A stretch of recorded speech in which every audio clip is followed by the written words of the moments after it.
place where somebody lives. But by a certain point, he came to realize that the influence of this new way of thinking totally demonstrated to him that his conclusions in the Tractatus Philosophicus, Logica Philosophicus, were wrong. Because the most important things, as he said at the end, the most important things we say to one another are not things that can be said in that kind of language. That doesn't mean that, no, we do communicate.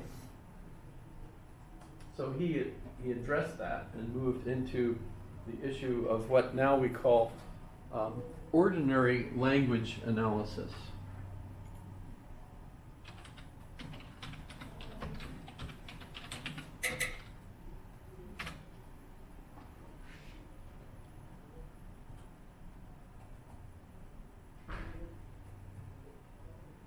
So notice now, we still do this kind of stuff. This is still essential for doing logic, for doing computer languages, etc. But we've also recognized that, wait a minute, that's not all we use language for. That's simply ridiculous to think that that's all there is.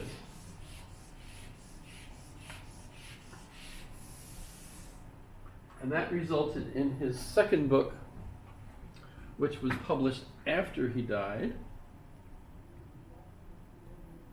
I might talk about it here.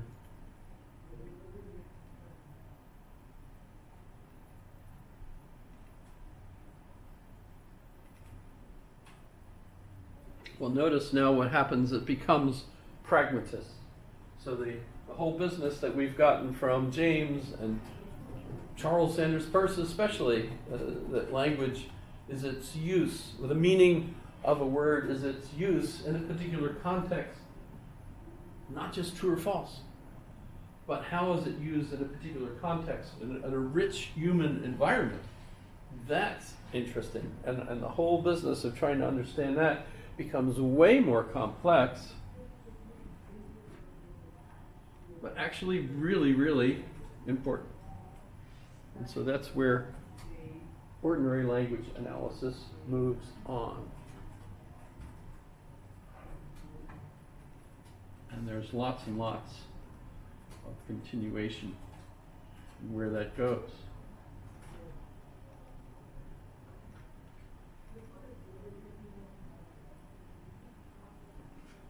Okay. Let me talk a little bit about Bertrand Russell. I think I've shown this page on him before, but apart from being also considered a genius and working with Alfred North Whitehead, he ended up doing the Principia, and the Principia made him famous, but not rich. Books like the Principia are not selling like hotcakes. So you don't become rich doing that. And just because he was an earl, or the nephew of an earl, and became an earl, Lord Russell, you don't get money for that. By the way, being British doesn't mean that you get a certain pension or anything.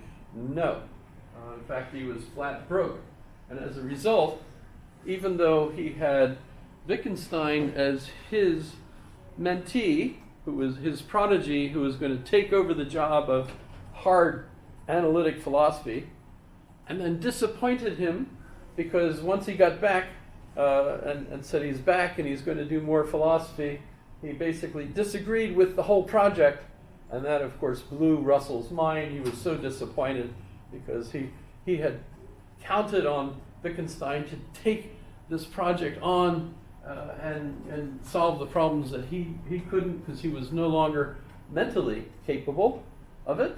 He noticed he got older, and you might have heard this business about, if you're a young genius and you're in a particular field of science, you have to make your your success before you're 30 or something like that, right? You know, there's that. That's not actually true, by the way.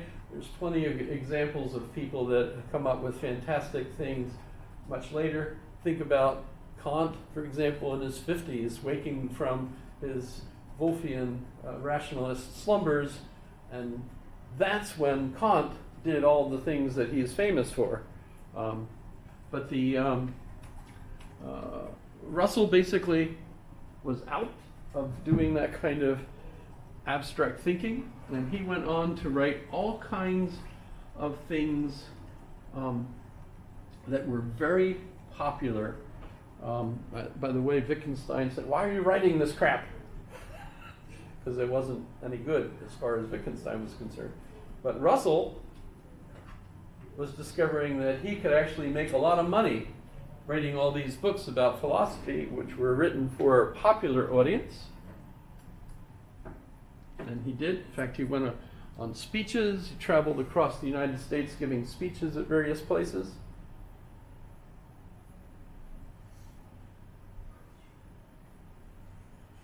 But there were some pretty crazy things also going on. He was also having multiple affairs, multiple marriages.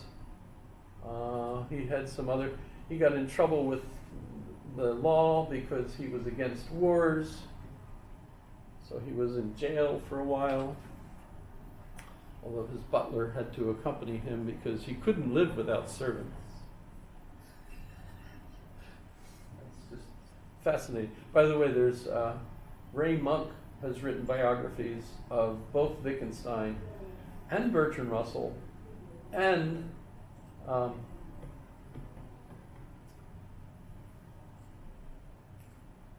darn it, I'm having a brain fart. You've heard that expression before, right? The guy who headed the atomic bomb project. Oppenheimer. Thank you. I won't work with He wrote a book on him. As Ray Monk is concerned, I thought that was pretty odd.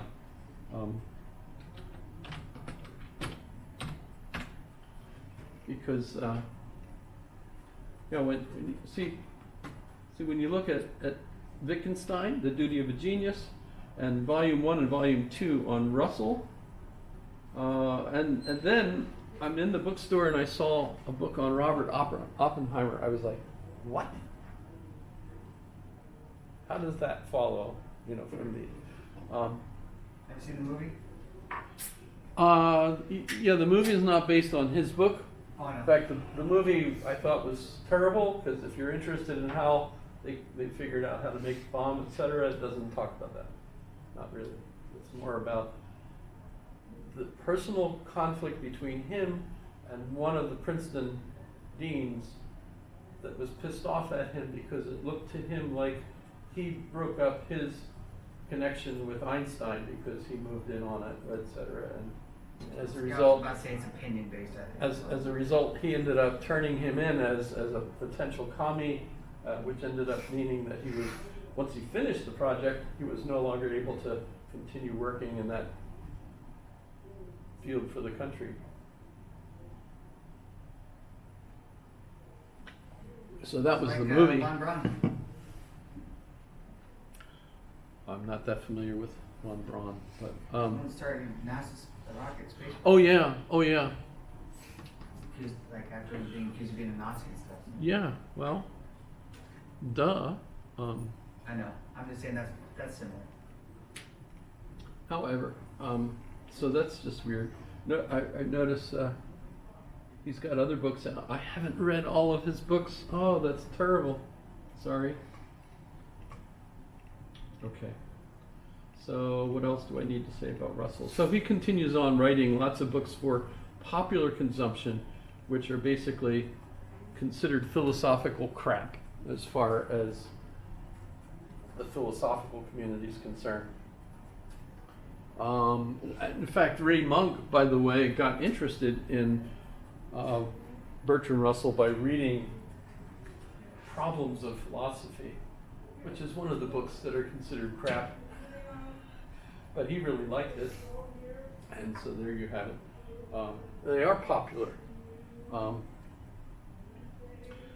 He had trouble getting into the United States the one time. The bishops didn't want to allow him in because Bertrand Russell was also famous for open marriage and other things that the bishops didn't think were good American values. Okay. So, how come I only have these two things? Is that all I have up there?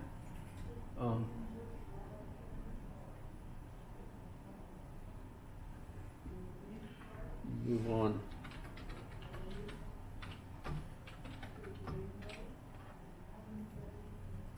So in my syllabus, the next person I have, and by the way, notice that all of the quiz questions have already been answered. The last one was, what did you think of the Mary Beard and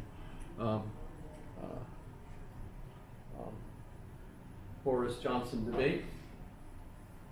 And you can pick whoever you like as winning it, and you're probably, that's defensible. Obviously, Mary Beard wins the debate officially because of the way the Intelligence Squared debate format is set up. Because everybody votes when they come in, and then they vote again when they leave, and whoever made the biggest change in the audience's voting pattern is the one that's officially the winner. And so Mary Beard won, according to that thing. But that's just fun. Do you want to go with Wikipedia, I suppose?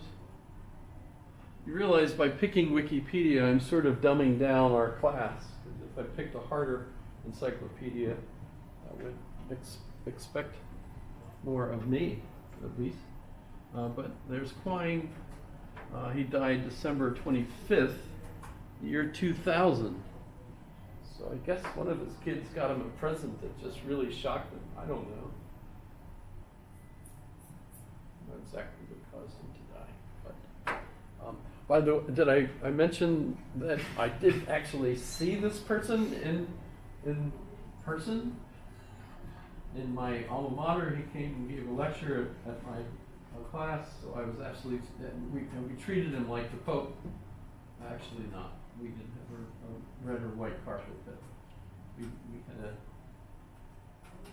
a crowd bigger than this, which, you know, considering how many people are interested in. I don't know if you've ever heard of Quine before. It's kind of surprising. The Japanese awarded him the Kyoto Prize, which, number one, most of us aren't even familiar with the Kyoto Prize or who gets to be selected by it.